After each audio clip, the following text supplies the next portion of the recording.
Hey guys, welcome back to my channel. This is Karen Lavender Clothesline, and in today's video we're going to talk about purchasing and selling large things to sell online.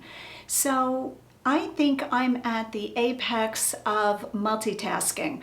I am buying and selling, filming, getting ready for videos, putting in tassel earrings, running around with my phone, taking screenshots of things for Instagram, and having an amazing time doing it. I'm also shipping out quite a few things. This morning I think I shipped out, I'm gonna say like 20 things, and then got ready for this video. So in this video, we're gonna talk about picking up large things. Now you guys know me, most times I'm like, oh, why did I pick up this big thing? I just wanna sell postcards. But truth be told, the items that I pick up, when I pick up large items, I'm almost positive that I can flip for really good profit. And that is the only reason why I pick up big things. So in today's video, I'm gonna show you the packing and shipping of a lamp that I purchased at Williams Grove Flea Market. I caught that, purchasing that for $20, and I was along with Michelle, Shell Bell. If you guys know Shell Bell, I'm sure you do. I picked up a lamp and carried it through the flea market, brought it home, and sold it for very good profit. So I decided to film it because you guys have been asking me to film how I ship large items. We're also going to talk about large items that I've picked up and how they did. So I'm going to be looking at my phone because I took screenshots, which I will put on the screen for you guys so you know what items I am talking about. All right, let's get going. Let's talk about buying really large things and selling them on eBay or Facebook Marketplace.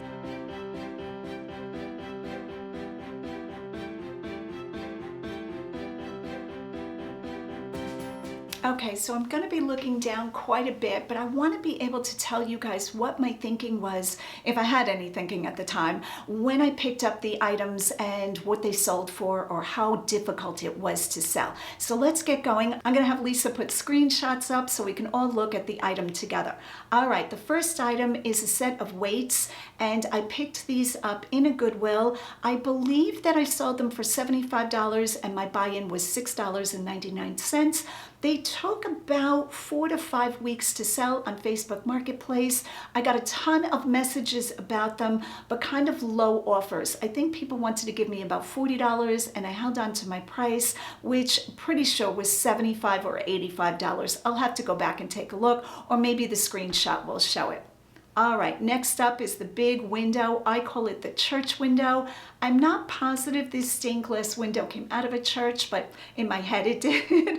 So I got this at Bolt's auction and I did pay up for this window, and I wound up flipping it for $275. And truthfully, when I look back, it wasn't a hard flip. All I had to do was bid on it at the auction. The men were kind enough to put it in the back of my trunk, and then I just stored it in my garage up against the wall. I didn't clean it or anything, just took a few photos of it and listed it on Facebook Marketplace and eBay. And then when it sold, I did give it a good wipe down and brought it 10 minutes down the road to where I do my local meetups for Facebook Marketplace. I never have people come to the house, or super, super rare. Almost always I'm putting the item in the car. So that is really great profit. Next up are the two Stickley chairs that I found at Community Aid. I believe I paid $7 a piece, so about $14, $15, and I still have those chairs. Now, I did price them quite high. I believe I priced them at $750 and just recently lowered them. With furniture, furniture takes me at least a couple of months, almost always to flip, unless it's a desk or a child's piece of furniture. So those two things seem to move very quickly. I will put a desk on and have it, if it's a nice desk like a Pottery Barn or something like that, I will only have it for a day or two. And I think there's one in here we're going to take a look at and see why it's sold.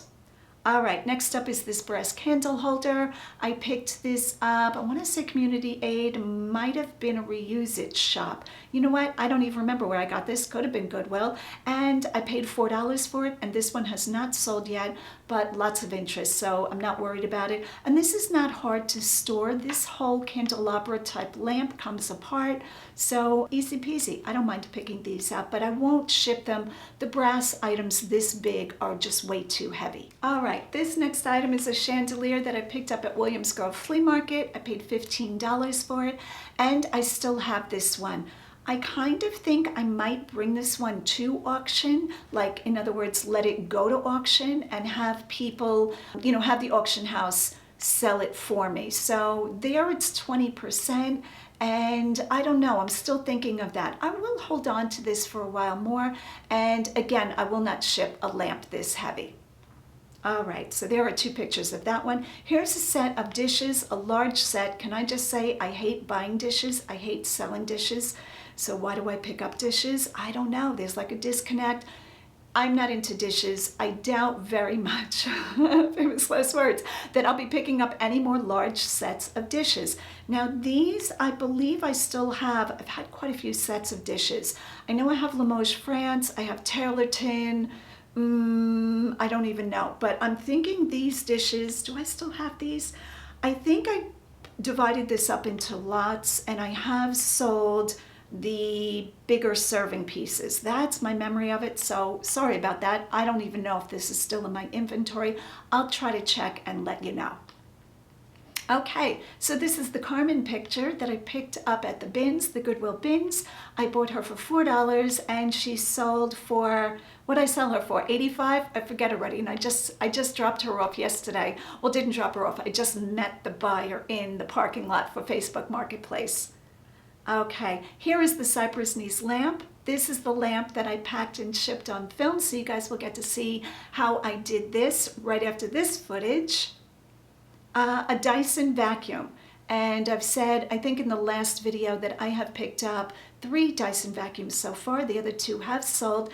The other 2 were the broomstick type, and they moved pretty quickly. And this one I've had for about a week to 10 days, and I still have it.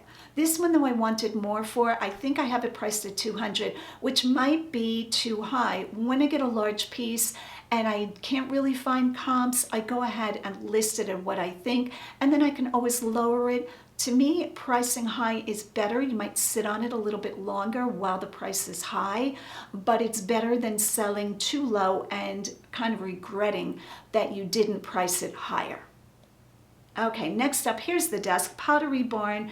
This is my personal desk. You guys know I built a new desk that I'm super over the moon happy with, and I flipped this one in less than a day. I put this on and it was gone like that. I believe I got $75 for this one. Here I'm just inserting a screenshot of what some of my normal packages look like going out in the morning. So as you can see, quite a few boxes. Nothing especially big here. This is a lot of the large priority boxes. Most of the larger things or medium to large things that I pick up fit in the 12 by 12 by 8, I think it is. I always call it 12 by 12 by 10, but it's the USPS large box. So those items are not especially big, but this is just a screenshot of what some of my shipping looked like one morning, and I just took a picture. Okay, 2 antique sconces. These don't look big in the picture, but these were big. And by the time you took them apart, you know, you take out the hurricane lamp part and you take the whole thing apart, the box was very large. And let me tell you, I was so happy when the buyer messaged me that the item got there safely, the item. So win-win. The profit was amazing. I believe I paid, I forget, guys, I believe I paid $7 a piece or $7 together. And what did these bring? Again, I'll try to have the screenshot with the price of what it sold for. Okay, antique mirrors or Hollywood Regency mirrors, any kind of mirrors that look like this. Yes, yes, yes. These things fly on Facebook Marketplace. Usually I get between $75 and $100. And I would never ship a mirror, never, ever. Even if it's a small mirror, I just won't do it. They're too breakable. But for local pickup, big mirrors, yes. What I look for, very ornate frames, hopefully painted in gold. Even if they're a little bit chipped or have little missing pieces, it's not a deal breaker. And these things fly usually on Facebook Marketplace. Oh, that's just a picture of my trunk with the normal craziness. I think I had a guitar in there one day, skates, you can see all the craziness. Okay, the next picture is a picture of my dining room, what it looks like, the YouTube studio, I'm standing in it now, what things look like when I empty my trunk and bring it in, so you can see some of the larger items. And if you look closely at the corner of that picture, 2 Klipsch, I don't know if I'm saying that right, I always have a hard time with that word, speakers. These things were massive. They were like 2 feet by 3 feet. They were a little heavy, but I did flip them on Facebook Marketplace again. And what did I get for them? $2.75. All right, 2 parrot pictures. I'm going to include the picture of the pictures and the picture of my cart, my shopping cart, when I found them in Goodwill. They were bigger than the cart. And again, Facebook Marketplace. So sometimes I realize that Facebook Marketplace items will sell quicker, but I want them on eBay also because eBay is a much larger audience for me and it just works out. So if I list it on eBay, of course I'm paying the fee, the eBay fee. By the time everything is said and done, you're paying 15% on eBay and they give you a scannable code. So when the person picks the item up, you're just scanning their code with your phone and that shows that they've picked it up. Facebook Marketplace, local pickup, no fees right now. That's what I'm all over. I'm all about it. So anything that I pick up that's large, I always list first. And definitely always on Facebook Marketplace because it's free to list and free to sell, and you can't beat free. Okay, next item up, a bunch of glass, which I sold separately, so this really shouldn't be in there. This is not really a big piece, but it was a lot of pieces of glass that I committed to, and they all sold very quickly, so that was really great. The next picture is a picture of my basement with the normal pickup of packing peanuts. I pick up packing peanuts, packing paper, air pillows, anything I can use to make my life easier when you're shipping the larger items. So some lamps I do ship, but the majority of the things we're talking about today is local pickup only. There's a shot of me taking my daily walk around the neighborhood. I put this on Instagram and I pick through everybody's garbage. I have no shame. If there is something that I think is sellable, whether it's plumbing, I have picked up people's cast-off plumbing, people's toys, people's furniture. I can't even begin to tell you how many things I have found in the garbage, and always yes. So this is a picture that my daughter Lisa, she was walking with me that day, took for me picking up golf clubs. And I don't think I took the bag because I did comp the bag and the bag was not worth it, but I have sold a ton of golf bags, golf stands, golf clubs, anything golf, I've sold it.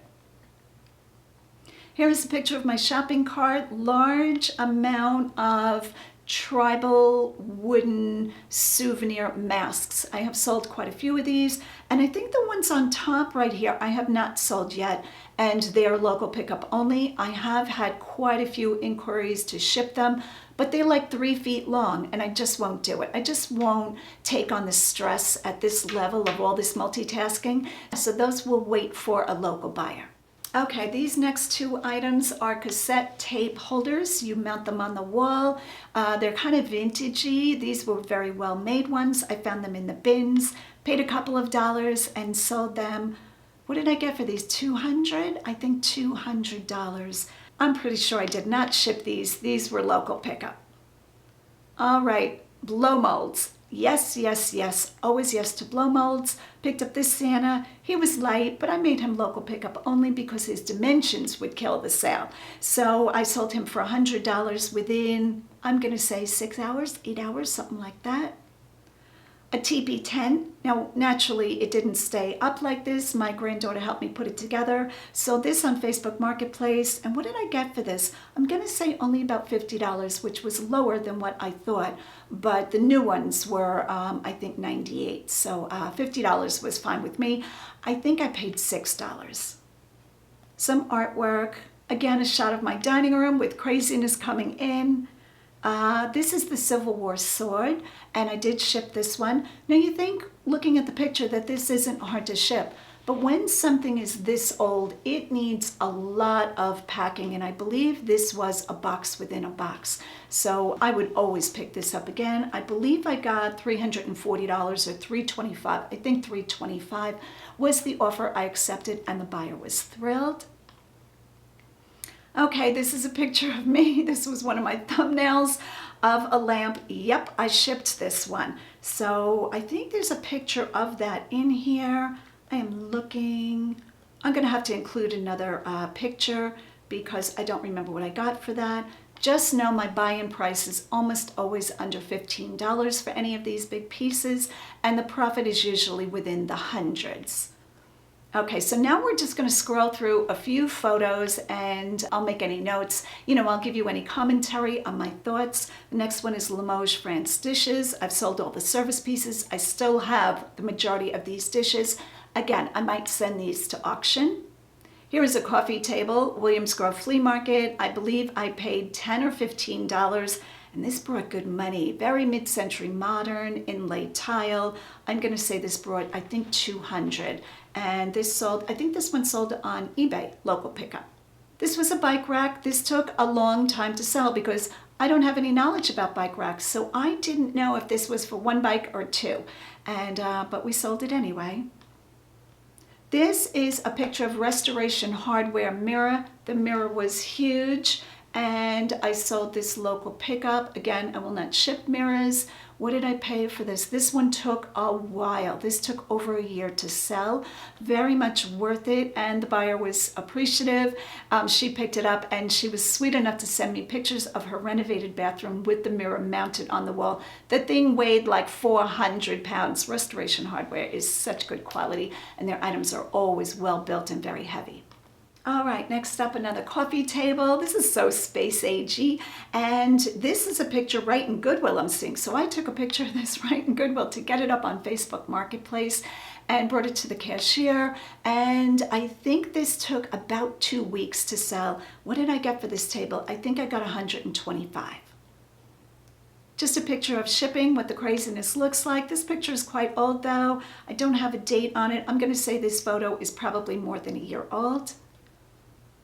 This was a butcher block, craziness, island, a butcher block table, and I had a yard sale and sold the next few things. So it was this butcher block table, this little console, bamboo table, 2 end tables with a Chinese pattern on them, and a whiskey barrel for the good mix. And the whiskey barrel, I think I remember getting $100.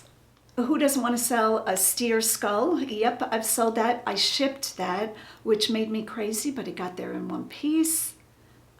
This gorilla I put in my cart just for fun. This was quite a while ago, and I drove my cart around for a while. But this gorilla, I found it after I found the tiger, and the tiger was my longest selling item. It took the longest to sell and was just such a problem. I would never again pick up a large stuffed animal, because even though you think, oh, this is light, this isn't breakable, they're very big, they're huge, and it throws it over the amount of weight and dimensions, I should say, that USPS allows. So I did have to bring the tiger to UPS and ship him out that way.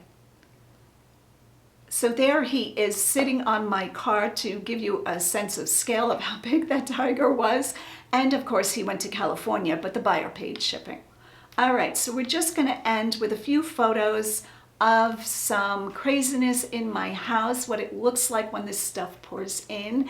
Thank you so much for watching. Stay tuned for how I packed and shipped the cypress knees lamp that I found at Williams Grove. And as always, go out and get what's yours. Right now I have the camera turned around so that we are able to see the full shot of wrapping this beautiful lamp. I posted about this on Instagram, I think last night. Very excited for this cypress knees vintage gorgeous wood lamp sale. And I'm going to try to capture on film how I pack and ship it, because so many of you guys ask me about the larger items, shipping the larger items that are breakable or just really awkward. So as you can see, I've put the lamp into 2 pieces, taking the shade off of the base. And right now I'm going to turn the camera around and see if I can capture the boxes I'm thinking about. So these are the boxes that I've chosen. Now they seem huge, but I do cut boxes down. I always want to make sure there is plenty of margin around the items so that I can put in a lot of packing material. So far I've brought up packing paper and pillows, and you can see in my bin over here that I have plenty of peanuts and the ever-present myriad of papers. So let's get started. I'm going to set the camera up on the tripod and just hopefully capture how I ship this. All right, let's get started. Okay, so to start with, I'm going to do the base first because with the shade, I'm not exactly sure whether I'm going to put this in a separate box within the big box or how I'm going to handle that. Sometimes I need to feel this process out as I go along, but I'm pretty sure that I'm going to ship this just super bubble wrapped and packaged and right into the big box. I will judge this as I go along. Now, the most important thing before I get started is to say when you create the listing for something like this, you really have to put dimensions and packaged weight into your listing so you don't get caught with an overage in shipping cost. I have learned that fairly early on, and it has saved me from losing money. Now, with items like this, pretty much all of my items, I charge the buyer shipping, and especially when something is going across country, it can kill your profit. So let's get started. Let's see how I wrap this base. Any electrical appliance or lamp, anything like that, I always wind the cord and package it, or wrap it, I should say, separately. So I usually just put one of these rubber bands, a wide rubber band on it, so that's what that looks like. And then I go ahead and take a piece of tissue paper and wrap it around this cord. This keeps the cord from scratching the item. So go ahead and wrap that up. And that's what it's going to look like. I'm just going to put a piece of tape .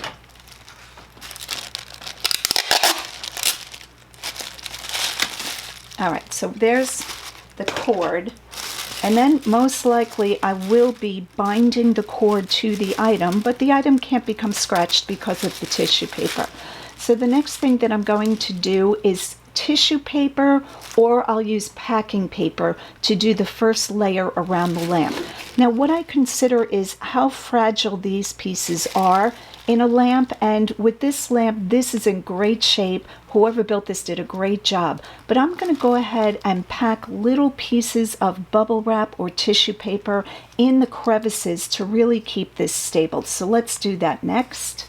This is the white tissue paper that I get from Costco or BJ's. I buy this in great supply. It's a smaller sheet, and I use this for any kind of protection of an item.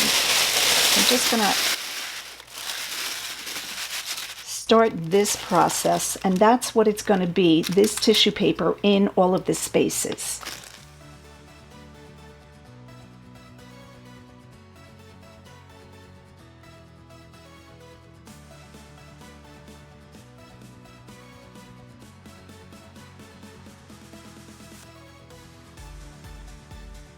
I'm then going to take a little bit of tape and attach the cord to this tissue paper.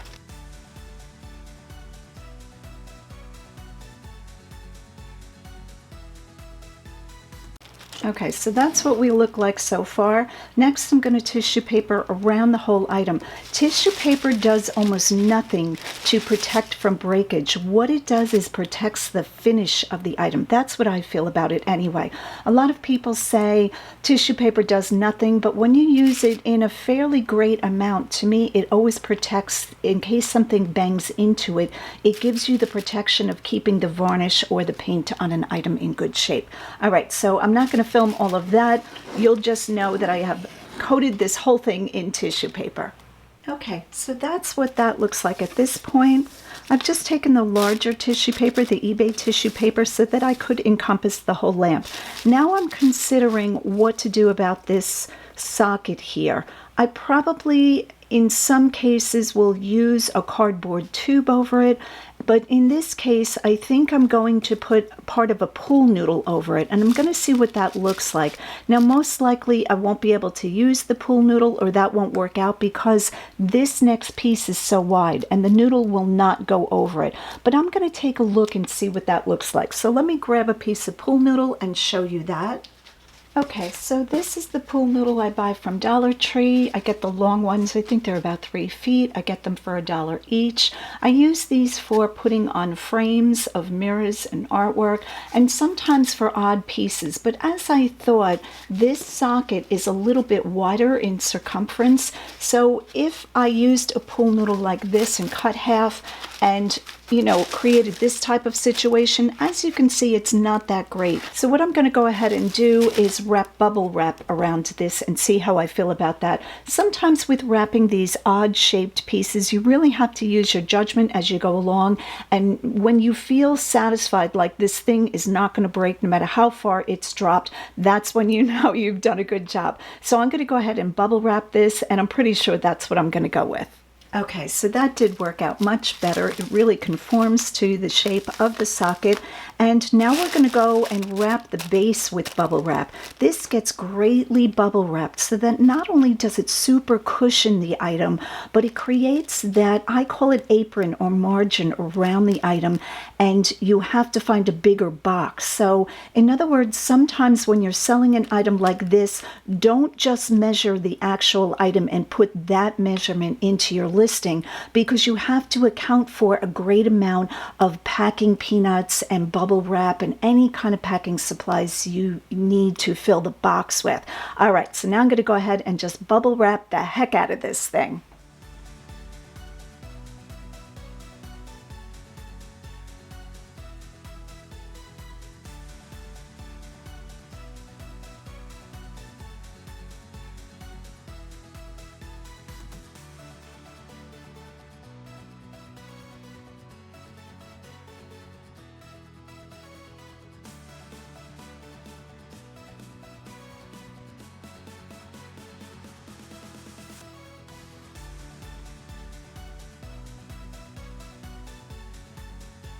Okay, so that is the lamp base bubble wrapped. Now this again is going to get surrounded by other packing material, but as you can see, this thing is very well padded. We're in good shape, and the dimension of it has changed greatly. So if you had measured the inside measurement of the item, that would have been not good. So let's keep going. I think I'm going to start on the shade. Once I have the 2 finished pieces, that's when I'll make the final decision about my box. Right now in the listing, I have a 28 by 14 by 15. I overcompensated a little bit for this because I didn't know at the time of listing whether I was going to use a box within a box for the shade. In other words, putting the shade into a separate box within the big box. That's called the floating box system. And now this is the time I make that decision. But I have compensated for it, and we're in good shape. Let's keep going. So as you can tell, here's the shade with a couple of layers of tissue paper, again, just to protect the finish. Now on to the bubble wrap. So as you can see, here are the 2 pieces, fully tissue paper and bubble wrapped. Now is the time when I decide what box I'm using and what kind of packing fill I'm going to use. Most likely I'm going to use air bubbles, packing peanuts, and packing paper.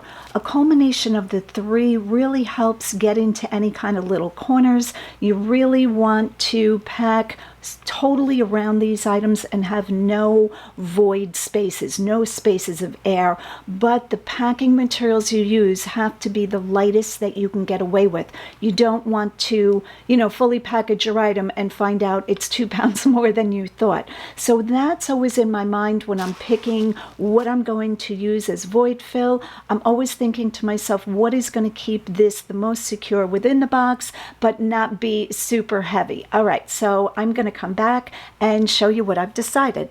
So here I took the camera off the tripod just to zoom it down in the box. This is the box, I'm going to zoom back a little bit, that I'm considering using, and that is the box that I've put the dimensions of into my listing. Now if you look in the box, I have a smaller box with the lamp base that I can surround with packing peanuts or packing void fill, and then I can also put packing around this box. This is the classic floating box packaging system or packaging method, and pretty sure that's what I'm going to do. I'm just going to take a quick weight measurement or estimate of what this is now, so that by the time I add the lampshade and the packing material, I am not way over, because if I'm way over, then I have to lose this box and just surround the lamp. But I'm going to take a look at that. Now, this seems like a very long process. I only do this for items that are bringing a great profit, and plus the buyer is paying for this shipping service. So what they've paid covers the cost of shipping this to them. I'm going to add extra insurance, sign receipt requested, and my time. But even if it didn't cover my time, this goes much quicker than me filming it and talking about it, because I've done this so many times. All right, so I will come back with the final decision on what I'm doing to ship this out. So it turns out that the system that I thought, or the method that I thought, is going to work out great. Here I've put the base of the lamp in a priority large box. Now, if you are shipping priority, you can use these boxes to do a box within a box. Some people say, oh, she used a priority box, but this is priority service. So the United States Postal Service has strict rules about using their free supplies if the item is not going that service. But in this case, the finished item is going to be close to 8 pounds. It is going priority, and I'm paying for the weight of this box with the label. In other words, the weight of this box, what they want to collect from the box, is included. You cannot use these boxes for anything other than USPS priority mail service. So having that disclaimer, I'm going to go ahead and put this in the bottom of the box. Now, the bottom of the big box so far has packing paper, and I will put a little bit of packing peanuts down there to cushion it even further, and come back and show you what that looks like. So here is the little nest I've created to nestle the base of the lamp. And I'm going to go put that in and then pack around it with probably air pillows and a mixture of other things. And I'll show you what that looks like. Okay, the base is securely in the box. You can see that it doesn't really move. And the packing peanuts, as they settle in, I will probably tap the box, or kind of like bunk the box, official term, bunk the box, to make sure that the packing peanuts have settled. But I also have air pillows surrounding the whole box with the lamp in it. All right, all that's left to be done is to put the shade in and finish any void fill, pack it up, and get it out the door. Okay, so the box is ready to be closed up. And like I said, this box is 28 high by 14 by 15. So we're just going to throw a business card in, Lavender Clothesline, go out and get what's yours, and finish it off with one last piece of bubble wrap. All right, I'll show you what this looks like when it's all closed up. So here is the finished box. I'm just going to print out a label, put extra insurance on it. Now, priority mail covers up to $100 if for breakage, but this item being probably all in close to $300, I will add extra insurance and sign receipt requested, which I think is an additional $2 or $3. Not bad. But that assures that the package is guaranteed to have proof that the item was delivered. And thanks so much for watching. Go out and get what's yours.